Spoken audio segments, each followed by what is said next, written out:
Welcome in.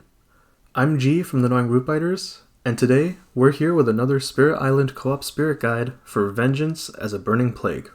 Last week, we played a game with Vengeance and Wounded Waters. If you haven't seen that video, I highly recommend you check it out. It was a pretty hype game. Ethan was playing the spirit, but he was having a hard time navigating it. And from what we've seen online, this isn't an uncommon occurrence. I hated the spirit the first time that I played him. But one day I randomly decided to sit down and learn him through trial and error, and now he's one of my favorite pocket picks to bring out when our spirit combos require some late game insurance. As a disclaimer, Ethan and I don't play Spirit Island with level 6 adversaries, so this guide is a more casual stepping off point where we discuss the spirit's design and role in the game. Alright, let's get into it. As usual, I've divided this video into 4 parts: lore and premise, spirit mechanics, cooperative play, and skill ceiling. A spirit of vengeance, anger, and retribution. In its incarnation as burning plague, it slumbers in a simmering volcanic pool, awakening at unpredictable intervals, or when roused through supplication by one wronged. Most Dahan consider this foolhardy, for it vents its wrath on entire communities, and its pestilence may spread anywhere. Clans with a close relationship to Hearthvigil have less to fear, but still deem it wise and humane not to push their luck. It is unclear whether its recent waking is due directly to the ravaging of the invaders, or to some spirit's pleas. Before I dig into this, I just wanted to note that they teased Hearthvigil before Nature Incarnate came out with this spirit. I just noticed that. I wonder if there's any other spirits that they've done this for. God, I love the lore of this game. But anyway, the main conclusion we can glean from this little blurb is that Burning Plague is nasty. No one really wants to mess with them, because when they do, it just completely devastates them. Like, there's nothing left. He spreads his wrath, and he spreads his pestilence, which are the 2 distinct playstyles that this spirit offers. The revenge mechanics for this spirit are not quite like other spirits, like for example, Stone's Unyielding Defiance. When you deal damage to his land, he deals damage back. No, Burning Plague's revenge is a bit more sinister. He says, okay, yeah, you can destroy my presence, if you know what's good for you, because it is not good for the invaders when he loses his presence. It is not good for the invaders when they blight the land, because he's lurking around the corner, and he's just waiting for the opportunity to get back at you when you least expect it. You can really sum up this spirit with these 3 words right here: late game juggernaut, because the powers that he has directly scales with how much blight and how much disease there is on the island. Let's get into how. So Vengeance as a Burning Plague has 3 special rules, which may seem like a lot, but individually they're not that complicated. First up, we have the Terror of a Slowly Unfolding Plague. When disease would prevent a build on a board with your presence, you may let that build happen, and if you do, 1 fear. So basically, let's say they're going to build in the sands, but this sands has a disease on it. I can choose to let them build a town, but when they do, they generate a fear. And, most importantly, the disease stays. Lingering Pestilence. After your presence is destroyed by anything except a spirit action, add a disease where each destroyed presence was. So let's say this town ravages, they're going to blight, and they're going to kill this presence, but that presence leaves behind a disease. And finally, Wreak Vengeance for the land's corruption. Your actions treat blight on the island as also being badlands. So this blight that I started on, and this blight that was just made, both are considered to be badlands, for our spirit only, which is great, because it becomes a source of damage. This is how we get our revenge. You can easily conclude that these special rules allow for Vengeance as a Burning Plague to create a lot of disease. But why does he need this much disease? Well, 3 of his powers directly scale from how much disease there are on a land that he's targeting. The first one is Plague Bearers. This card is great for pushing things, for keeping control of the board. And not only that, you can move disease with it, which is just, that's great. Strike low with Sudden Fevers. You can skip a Ravage, which is always a great thing to do, but it has to target a land that has a disease in it already. And then finally, Epidemics Run Rampant. You're basically doing damage for each disease that there is. But be careful to note that this damage is also done to Dahan. Vengeance doesn't discriminate. Everyone feels his wrath. So be careful of this.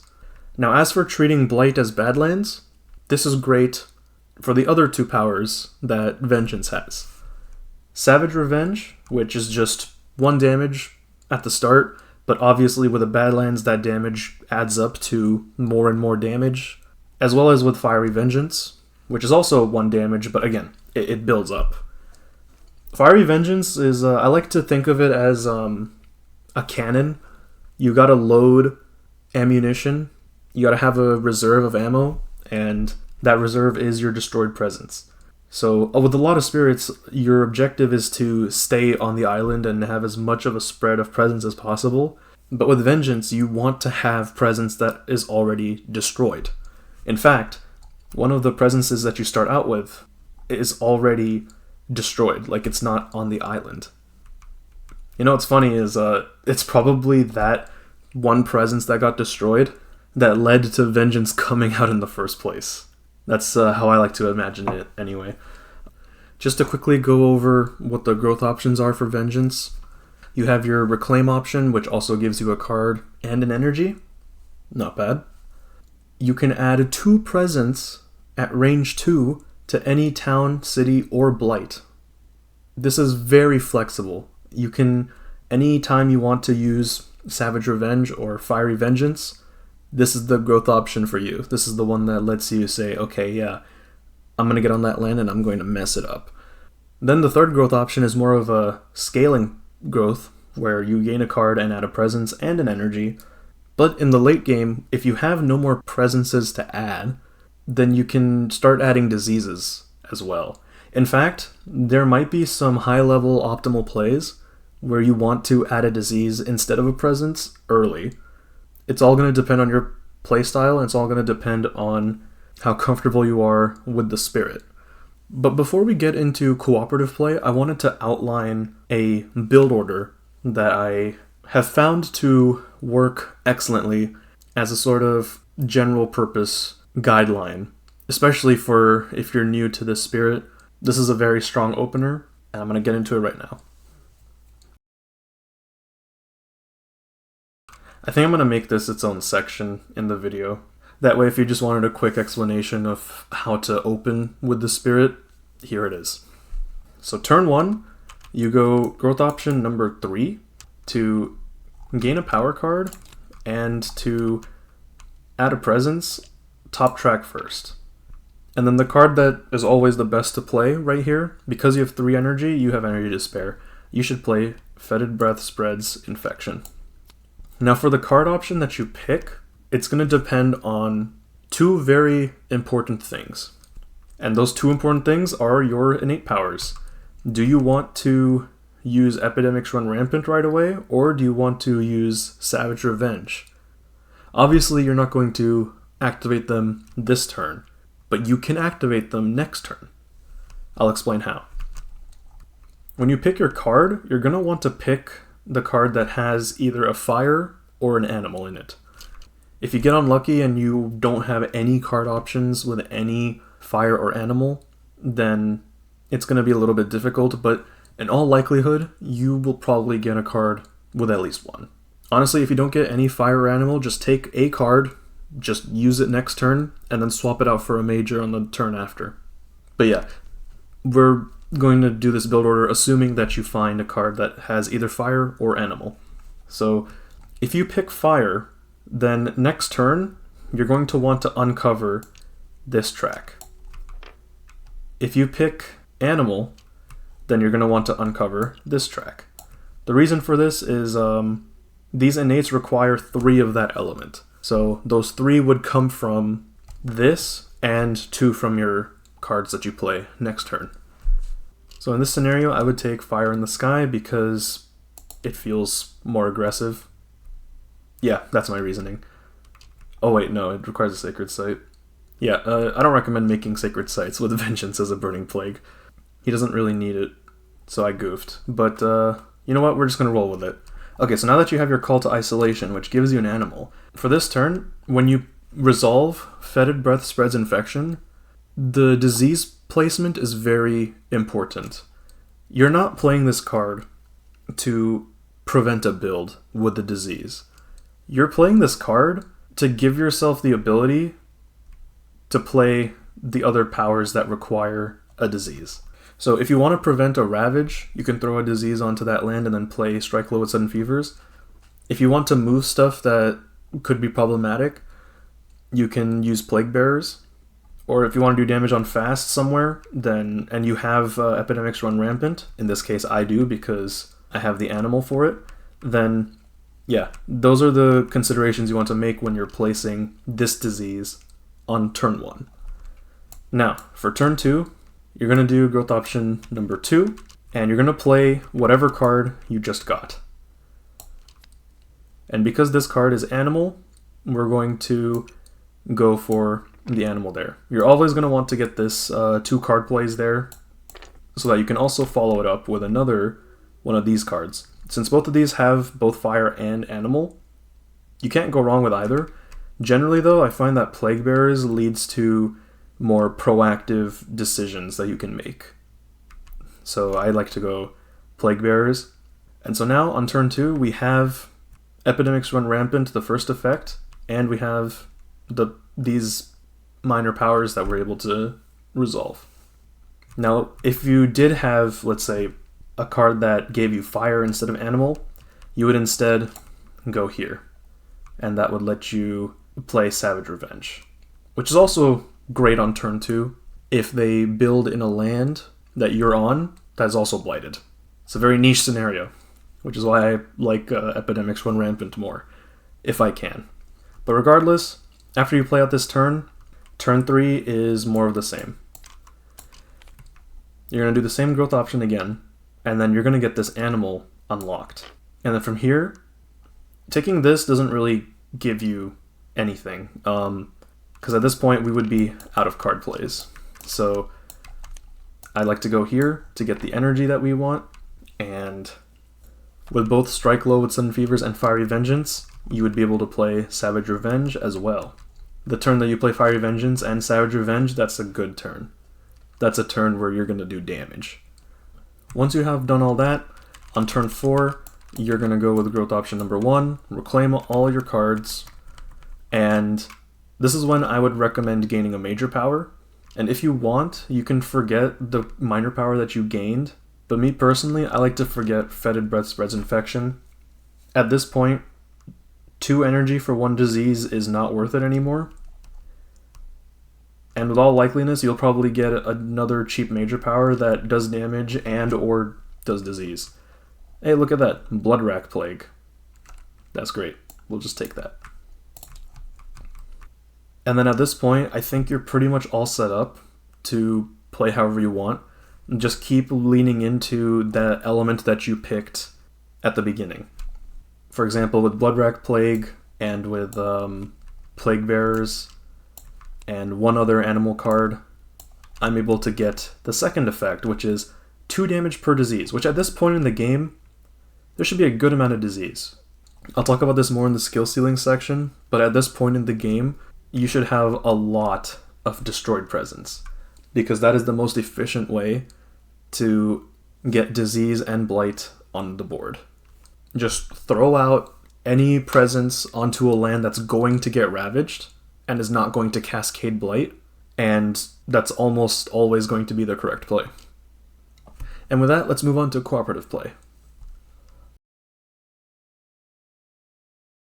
As I mentioned before, we played a game of Vengeance with Wounded Waters, and the reason why that game's synergy was so good is because Wounded Waters also exists on lands with blight, and on top of that, they can also lean into becoming as bloodthirsty as your spirit is. So both of you can just completely control the map, and even now have the option with Wounded to play with beasts.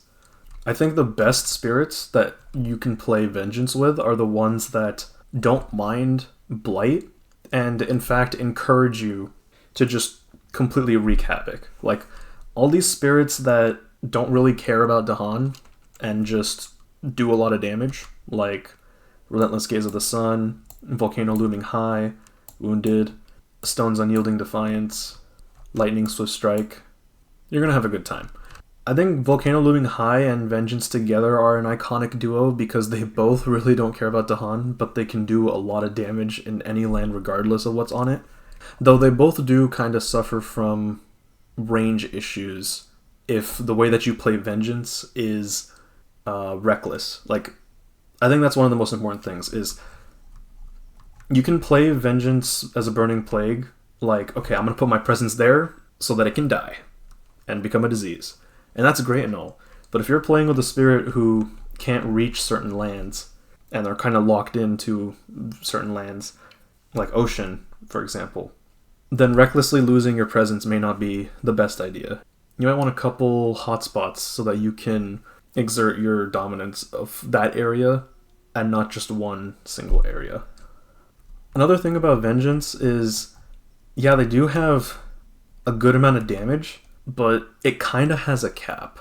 Like, for the first few turns, you're really only going to be dealing like 2 to 3 damage per land, depending on how much blight or disease there are. Like, you would either need an insane amount of blight or an insane amount of disease to increase Vengeance's damage in a single land. So that's why I think that defensive spirits may not be the best with Vengeance, because they kind of do get in the way of his late game scaling. But unconventional defensive spirits like Spread of Rampant Green or Towering Roots of the Jungle may work because they can also just straight up prevent invaders from existing, which is a form of defense that I don't think Vengeance would mind, because it's like, oh, if there's no one in that land, okay, then I'll go destroy another land. Earlier in the video, I referred to Vengeance as late game insurance.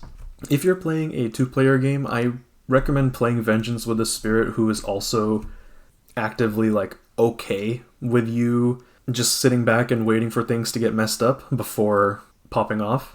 But if you're in a 3-player game, I think you could bring Vengeance into any combination of 3 or more spirits and just kind of act as like the net. You're the backbone that if everything gets out of control, you can handle it. The main spirits that I don't recommend playing Vengeance with, though, are these 4 right here. The reason I don't think you should play Vengeance with Shroud in most scenarios, I'm going to cross these out actually, not circle them. That's misleading. Shroud likes to have control of one small area of the land.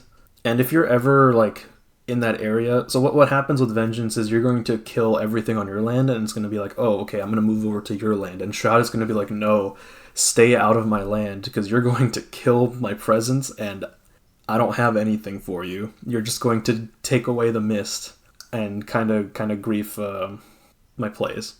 So Shroud is a difficult one to play with. Heart of the Wildfire, in theory, sounds good, because he can blight the land in a lot of places and also do a lot of damage.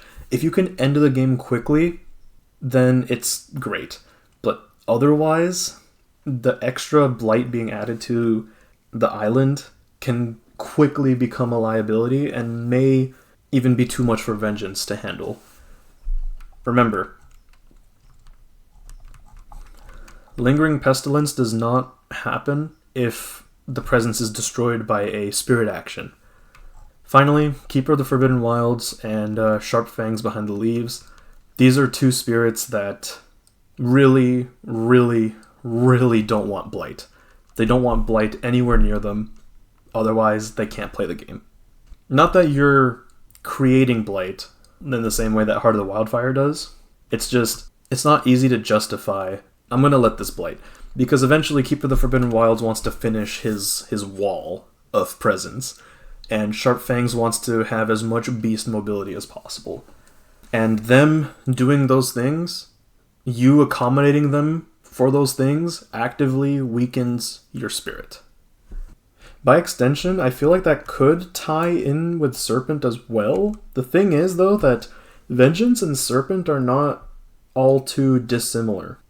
They're both able to spread out throughout the island, and they're both able to do a good amount of damage in one area. The thing is, though, that while both of them get stronger as the game goes on, Serpent gets stronger by design, whereas Vengeance gets stronger by circumstance. So in that way, Vengeance is a lot more flexible than Serpent.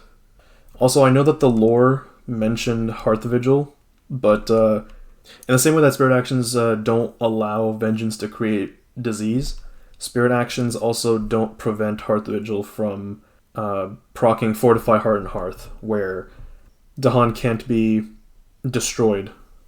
Epidemics Run Rampant is most certainly a Spirit Action.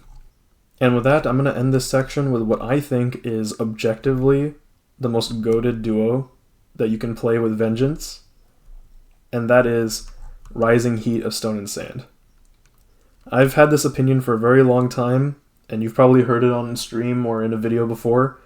I think that Rising Heat of Stone and Sand is probably the strongest spirit in the game, by virtue of just one single special rule, which is just invaders have -1 health in lands with sacred sites. This effectively raises the cap of the effectiveness of the damage that Vengeance is able to deal. And not only that, their cards all just synergize so well with Vengeance. Look at this. Target spirit may pay an energy to do damage in their land. Stinging Sandstorm just lets Rising Heat of Stone and Sand do more stuff. If you play Rising Heat of Stone and Sand and have the confidence to stand toe-to-toe with the Vengeance as a Burning Plague, who doesn't care about Blight, if you can manage to get those sacred sites up and running, Rising Heat of Stone and Sand is so strong with this spirit. And generally, I think he's just strong in general because, god dude, -1 health for all invaders in that land. Those are all the major synergies and quirks in cooperative play that have come to my mind with Vengeance.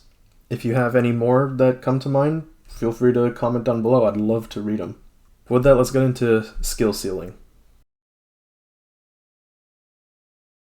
So as I mentioned before, skill ceiling is just the section where I talk about tips that don't really fit into any other sections, and either because they're too niche or they're too complicated. For Vengeance, I feel like you need repetitions. Like, playing Vengeance is unlike playing any other spirit in the game because you have that reckless mindset of, okay, yeah, I want to die. I want my presence to get turned into disease. I want there to be blight on the island. I want to play recklessly. In the game that I played with Ethan where he was playing Vengeance, he was reluctant at times, lose his presence, and also hesitant to even go to Blighted Island. But when you play Vengeance, if you want to play Vengeance at the highest efficiency, you have to be comfortable with both. A lot of Blighted Island card effects are really bad, but they give you the option to destroy your presence to prevent them. Like, for example, let me see if I can find one here. Okay, yeah, something like this. Partitioned Wilderness. Spirits may prevent this on any or all boards by destroying presence from each board to be protected. This counts as something that when you destroy that presence, it becomes a disease. Any amount of presence that you're able to destroy with this is gonna help you tremendously in getting more influence on the island with your cards. By the time the island goes to Blighted Island, you should have enough presence on the board to be able to deal with it. Enough blight on the board to be able to deal whopping amounts of damage with it. But do keep in mind, there is a time and place where you want to play conservatively, and that time and place comes in the first 3 turns. Once you have these growth options uncovered, then you can play recklessly. But until then, you kind of want to have options. This is pretty much all you need in order to get your options up and running. Because from here, you can start adding diseases instead of presence the presence you would gain from going here, you gain from this anyway. And working your way to these card plays is cool, but why not just take a major power instead and stick to 2 card plays? Okay, I can think of a good reason why. You need 4 animal or 4 fire in order to get these innates, but yeah, okay, I'll take it back. If you have the time to scale, like, you don't need to make an unnecessary sacrifice, then you can try to reach the 3 card plays to make your power even stronger. But I do stand by that I don't think you need to get all the way over here in order to get these bottom things. I think it's just better to stick to spreading more influence through this disease option. And also, getting more power cards, just fishing for power cards that give you the elements you want. If you can find multiple cards that are able to give you fire and animal, then you can play for both of these innates. Starting off, you're gonna pretty much only be able to play for one, but you can play for both in the late game if the options allow for you to. And that is why I like going this growth option the majority of the time, until you have to reclaim. I like to do this only in the first couple turns to scale quickly. But after that, I think cards are good on this spirit more than presence or energy, and especially major powers. Like I said, these days major powers are cheaper than ever. the major power economy is in shambles, so yeah, I absolutely recommend just fishing for better cards. There's another huge part of the spirit, which is, when do I use the terror of a slowly unfolding plague? When do I let the build happen? Now, this was something that I discussed with Ethan when he was playing, because we reached stage 3 and they were building in a lot of places. Generally, what I've found is, if the disease would prevent a town, then just let it through.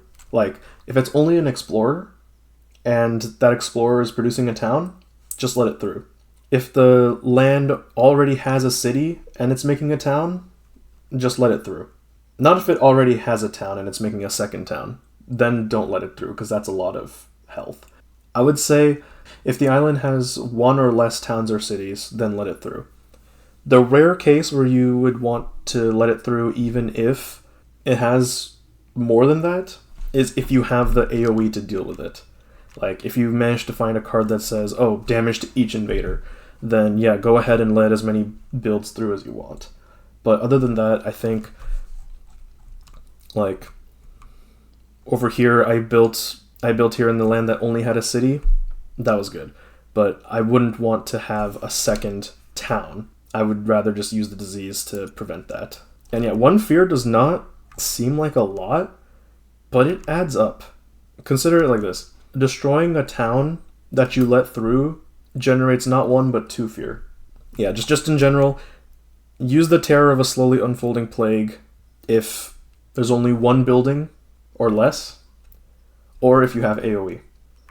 I would say that the hardest part about Vengeance is probably this single power right here. This is, Plague Bearers is the one card that I think is the card that you can play any turn, whether it's stage 1, stage 2, and stage 3, and it would be good. But you have to have the foresight to see, okay, when I move that disease to that land, how will I use that disease? Will I use it for damage? Will I use it to prevent something? Will I use it to generate fear or skip a ravage? You just got to be mindful of Plague Bearers and when you use it.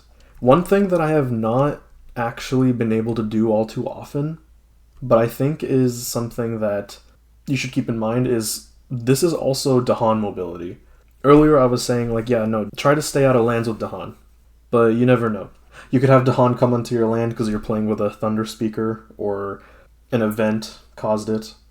You can push those Dahan, and then having the disease move with the Dahan may seem enticing, but just remember, if you're moving that disease to do Epidemics Run Rampant, then it does also damage the Dahan, so you just have to be really careful of that. I find that I really enjoy spirits that you play as like a spatial puzzle of moving across the island. Like with Thunderspeaker, you're moving Dahan. With Sharp Fangs, you're moving beasts. With Vengeance, you're moving Disease, albeit only with this one card, but you're still moving Disease and using it as a resource. I don't think there's any other spirit in the game that uses Disease as effectively. Like, the only other two spirits that says uses Disease are Lure of the Deep Wilderness and Wounded Waters. But for Wounded Waters, it's literally just one card that says add a disease. And even then, that's not why you play that card. You play that card so that you can add a beast. For Lure of the Deep Wilderness, it's just disease is another token that you can use, but like Badlands, Wilds, and Beasts are infinitely easier to make because you have to destroy your presence to create a disease. Which again, is a spirit action, so it doesn't even... You can't use that to make double diseases. With Fiery Vengeance, I've never really had an issue with running out of ammo. But there's another aspect of Fiery Vengeance that I think often also goes unnoticed, which is target any. You're not the only person who can use this power. And it's easy to forget that because it's like, oh, I treat Blight as Badlands. But actually, no. They put this little text here because I think this was the first card of its kind to make note of it. But when you give a buff to somebody, that is your power. So any effects, bonus effects you get for your powers would be allowed for the other spirit to use, even though they're the one who's like removing their presence for it. It's your power still. And the reason why this is so important is just because this is the card that lets your fellow spirits use Badlands. Like, let's say that you are playing with someone who doesn't like Blight, usually, but they find themselves in lands with Blight, and they say, screw it. My powers aren't able to help me here, I'm backed into a corner. This kind of gives them an out. If they have presence that they lost, like let's say they lost a sacred site, you can just go nuclear with it and say, okay, here's 2 damage and a fear. And so yeah, that pretty much sums up all the major tips and tricks I have for Vengeance. The best advice I could give is practice the spirit because he's very unorthodox. He literally, his design is a reverse progression of most spirits in Spirit Island because of the fact that he gets better as the game gets worse. Knowing where the tipping point is, it's a skill that I don't even think I've developed. It's somewhere between the turn you reach Blighted Island and the turn that you're about to receive like 5 Blight in one turn. But right before that tipping point is where you are at your strongest. And so I hope that this guide gave you the tools that you need to get there. If I missed anything or if there are any other interactions you like about this spirit, feel free to comment them down below and let us know what spirit you'd like to see a guide for next. I'm glad I made this guide because really I feel that the hardest part of Vengeance is just the first few turns. After that, he kind of just plays himself. Alright, thank you all for watching, and I'll catch you in the next one.